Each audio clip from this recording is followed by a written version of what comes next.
সচিবালয় ঘেরাও করার জন্য কঠিন মার্চ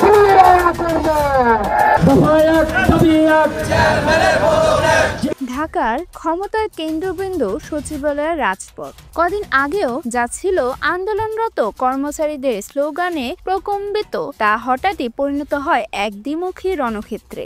একদিকে অধ্যাদেশ বাতিলের দাবিতে সোচ্চার কর্মচারীরা, অন্যদিকে ফ্যাসিবাদদের দোসর আখ্যা দিয়ে তাদের উচ্ছেদে অনড় জুলাই মঞ্চ।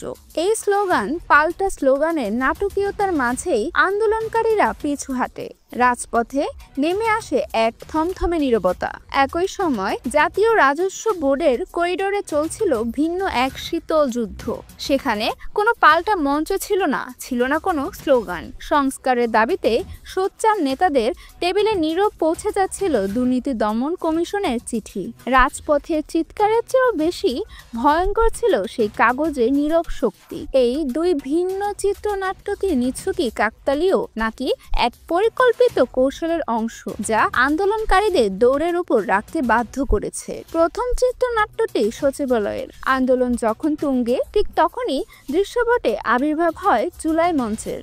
বিশ্লেষকদের মতে সরকারের পক্ষ থেকে আলোচনার আশ্বাস দেওয়া হলেও জুলাই মঞ্চের এই উপস্থিতি আন্দোলনকারীদের উপর এক মর্মান্তিক চাপ তৈরি করেছিল, যা তাদের দ্রুত সমঝোতার পথে ঠেলে দিয়েছে। দ্বিতীয় এবং আরো জটিল চিত্রনাট্যটি জাতীয় রাজস্ব বোর্ডের। তাদের জন্য অপেক্ষা করেছিল ভিন্ন কৌশল। এনবিআর এর আন্দোলনকারী নেতাদের বিরুদ্ধে হঠাৎই সক্রিয় হয়ে ওঠে দুর্নীতি দমন কমিশন।